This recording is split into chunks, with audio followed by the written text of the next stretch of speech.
Ela chegou antes de mim. Não com flores, não com um abraço. Ela veio com uma decisão: cancelar meu casamento. Sozinha, sem o noivo, sem o consentimento de ninguém. Como se fosse dona do dia, do espaço, do meu nome. Eu ainda estava com o cabelo preso em rolinhos e a maquiagem começando. O sol nem tinha nascido por completo. E o telefone tocou. Era o gerente do salão. A voz dele vinha trêmula, confusa. Senhora, a mãe do noivo está aqui. Ela disse que a cerimônia foi adiada e pediu que ninguém montasse mais nada. Por um segundo, pensei que fosse um trote. Depois percebi. Não era trote. Era ela. A mulher que passou os últimos 18 meses me lembrando que eu ainda não fazia parte da família, que dizia que meu sorriso era forçado, que minha origem era humilde demais para se misturar com a deles. Ela nunca quis um casamento, nunca quis uma nora, nunca quis ver o filho escolher alguém que não fosse espelho dela. E ali estava, cumprindo sua ameaça velada. O que ela não esperava era que eu tinha previsto cada movimento. Eu ouvi, observei. Colecionei pequenas provas invisíveis. Enquanto ela reclamava do tom das flores, eu anotava. Enquanto dizia que a lista de convidados estava inadequada, eu registrava. Enquanto sorria dizendo, se precisar de ajuda com pagamentos, a gente divide, eu assinava contratos, com o meu nome. Foi tudo no meu nome. Tudo. Eu me vesti de noiva, sim, mas antes disso, me vesti de estrategista. Planejei um casamento e uma defesa. Um dia de celebração e de vitória silenciosa. Ela não sabia com quem estava lidando, e eu preferia assim, porque o poder de verdade não se anuncia. Ele se revela quando for inevitável. Peguei a pasta que estava guardada no fundo da minha mala, toda organizada, com divisórias, clipes, anotações. Dentro, o contrato do salão, os recibos dos fornecedores, os comprovantes de pagamento, tudo assinado por mim, tudo quitado, sem parcelamento, sem ajuda. Liguei de volta. Pedi que reunissem a equipe e aguardassem minha chegada. Disse com voz baixa: o evento não está cancelado, está confirmado, e quem paga, decide. Desliguei. Olhei no espelho e, naquele reflexo, vi outra mulher. Não a noiva romântica que sonhava com flores e alianças. Eu vi a mulher que resistiu ao apagamento, à manipulação e à guerra fria de uma sogra narcisista. E pela primeira vez, eu me admirei. Ela quis me apagar no altar, mas eu ia entrar com luz própria, e ela ia assistir. Cheguei no salão às 7h30 da manhã. O céu ainda não estava completamente claro, mas o ar já carregava aquela tensão elétrica de guerra prestes a começar. Havia um silêncio estranho quando entrei. A equipe parada. Olhares desviados, mãos paralisadas sobre mesas meio montadas, um buquê esquecido no canto. Ela estava lá, sentada, perna cruzada. Xícara de café intocada, telefone em uma mão, o outro braço repousando com aquela leveza artificial de quem acredita que venceu antes do fim. Não me cumprimentou. Apenas levantou os olhos como quem vê uma faxineira que entrou no cômodo errado. Ah, você chegou, ela disse como se estivesse tudo bem. Sim, cheguei, e trouxe a papelada.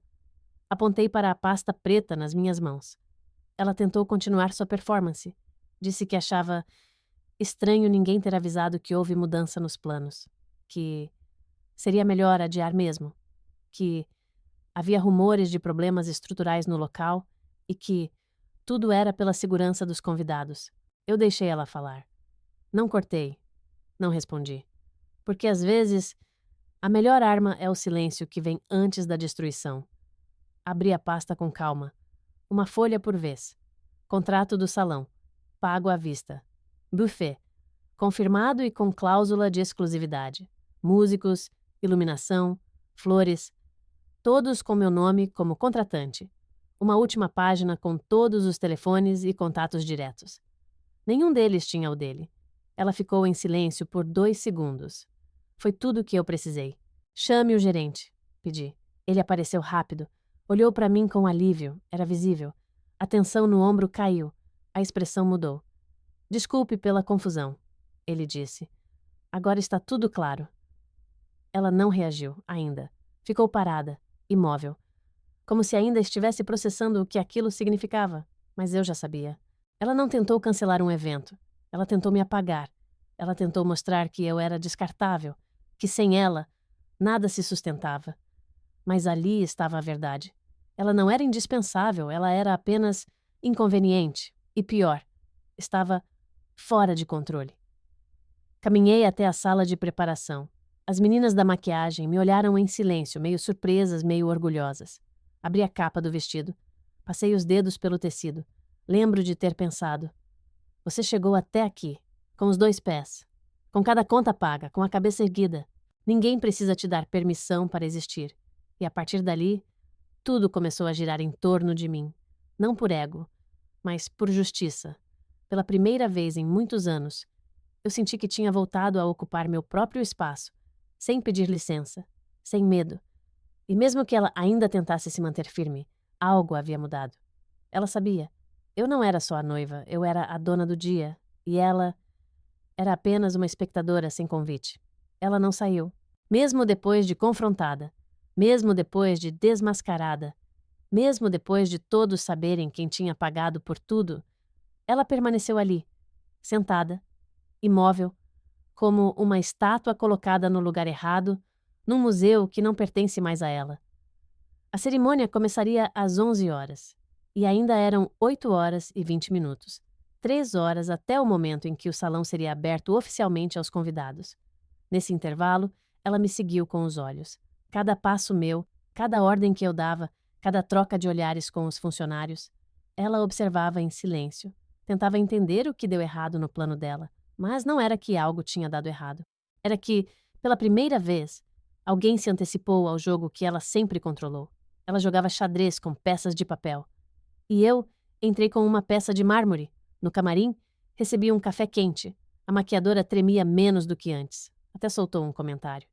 Você é mais forte do que parece. Eu sorri, mas só por fora. Porque por dentro, eu estava fria. Não de raiva, não de vingança. Fria de precisão, de foco, de entrega. Meu pai entrou com os olhos marejados. Viu meu vestido pronto, meu cabelo sendo arrumado. Tá tudo bem? Ele perguntou. Eu só disse. Tá melhor do que nunca. Ele não sabia dos bastidores, não precisava saber, porque minha vitória não exigia plateia. Aos poucos, os convidados começaram a chegar. As mesas montadas, as flores abertas, o clima leve, sem suspeitas. Ninguém sabia que aquela mulher que conversava discretamente no canto, em silêncio, havia tentado apagar tudo poucas horas antes. E esse era o meu triunfo. Ela tentou destruir minha presença. Eu mantive a aparência. Ela quis o caos. Eu dei continuidade. Ela gritou com ações. Eu respondi com elegância. 11 em ponto. As portas foram abertas. Música suave. Luzes ajustadas. Pétalas no chão. Eu respirei fundo atrás da cortina branca. Meu pai estendeu o braço. Você está linda, ele disse.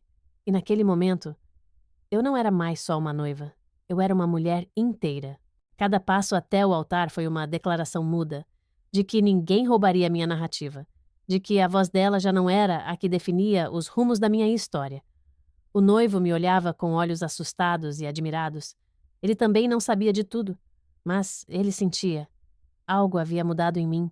Cheguei ao altar, e quando nossos olhos se encontraram, eu soube. Ela podia ter tentado tudo, mas o que construí foi mais forte do que qualquer sabotagem. Eu não precisava dizer nada. A presença dela no fundo, quieta, já era a confirmação. Ela viu tudo acontecer, sem poder impedir, e isso para mim era o suficiente. A cerimônia correu com uma precisão quase cirúrgica. Votos ditos com voz firme, mãos entrelaçadas, olhos molhados, mas não frágeis, fortes, firmes. Não havia tropeços, nem hesitação, nem pausas dramáticas. Eu fui exata, porque precisei ser. Eu não estava mais apenas celebrando um casamento, eu estava marcando território, um território que não incluía ela. Durante a troca de alianças, senti o peso de tudo o que tinha engolido nos últimos meses. Os jantares constrangedores, os conselhos não solicitados, as frases ditas como quem dá ordens disfarçadas de carinho, a cor do vestido da sua mãe, um pouco chamativa, não acha? Você vai mesmo manter esse sobrenome depois do casamento? Espero que sua família saiba se portar. Ela nunca disse que me odiava. mas odiava o fato de que eu existia fora do controle dela. E quando alguém como ela não consegue dominar, tenta destruir. Mas eu permaneci. E agora, era eu quem falava. O celebrante finalizou os votos. Os aplausos vieram suaves e eu caminhei pelo salão com um sorriso que vinha de outro lugar. Não era de alegria. Era de posse, de vitória sem fogos, de saber que tudo o que tentaram tirar de mim, eu recuperei com estratégia. Durante o jantar, o noivo fez um discurso emocionado. Agradeceu a todos, olhou para mim como quem finalmente enxergava. E então, me passaram o microfone. Fiquei em pé. Olhei para a multidão de rostos sorridentes, todos ali acreditando que aquela era só mais uma festa bonita. Não sabiam o que aconteceu por trás do pano, e eu não ia contar, não por medo, mas porque minha vitória estava no silêncio. Hoje é um dia de celebração, mas também de confirmação. Confirmação de que amor sem respeito não sobrevive, de que família não é imposição, é escolha, de que estar ao lado de alguém é diferente de estar acima. E, principalmente, de que o silêncio às vezes carrega mais poder do que qualquer discurso. Parei por um segundo, olhei direto para ela. Ela estava ali. Terceira fileira. Taça na mão. Olhos baixos. Eu agradeço a todos que fizeram parte desse dia. E também aos que tentaram impedir que ele acontecesse. Sem vocês, eu talvez não tivesse descoberto o que realmente sou capaz de fazer por mim. Levantei a taça. As verdadeiras alianças. As que a gente escolhe, as que a gente constrói, as que não se rompem diante do medo.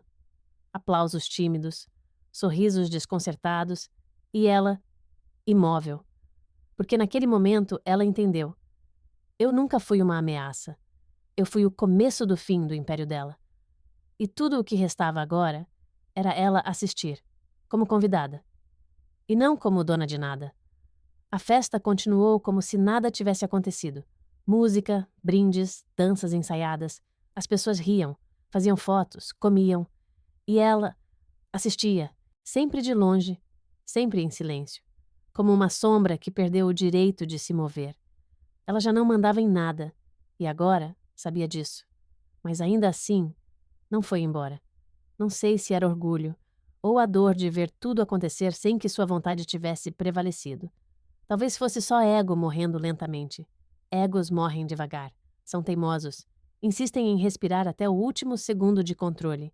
Ela andava pelo salão como quem busca algo que esqueceu, mas não se lembra o que era. Talvez procurasse o olhar do filho, talvez esperasse um sinal de que tudo ainda podia voltar a ser como antes. Mas tudo já tinha mudado. Ele passou a festa inteira ao meu lado, segurando minha mão com mais força do que nunca. Talvez percebendo pela primeira vez de onde vinha meu silêncio durante todos aqueles meses. Talvez entendendo que eu nunca fui fraca. Só fui paciente. Esperar o momento certo é a forma mais cruel de vencer quem está acostumado a vencer gritando. Eu venci olhando, escutando, calculando. E quando agi, foi definitivo.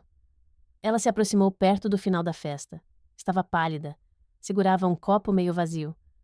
Olhou para mim por alguns segundos antes de dizer qualquer coisa. Você realmente pensou em tudo, ela disse, sem sarcasmo, sem sorriso, só uma constatação. Eu apenas respondi. Sim. Ficamos em silêncio por uns 10 segundos, então ela disse, não esperava isso de você. E eu respondi, eu sei. Esse foi o nosso encerramento, sem escândalos, sem brigas públicas, sem lágrimas. Só a realidade nua e clara entre nós duas. Ela me subestimou e eu deixei. Não por medo, mas por método. Às vezes, a melhor forma de provar quem você é não provar nada. É deixar que a outra pessoa se convença sozinha, com os próprios erros, com as próprias tentativas de manipulação falhadas. Ela se virou e foi embora antes do final da festa. Saiu com passos curtos, discretos, sem beijos, sem abraços, sem despedidas. E pela primeira vez, eu a deixei ir sem tentar entendê-la, porque naquele dia quem precisava de explicação era ela. E eu já tinha tudo o que precisava: o amor, a cerimônia, a paz e a certeza de que eu não me curvei. Eu me levantei, com silêncio, com elegância, com estratégia, e quando você conquista tudo isso, você não precisa vencer gritando, você só precisa deixá-los ver quem pagou por tudo.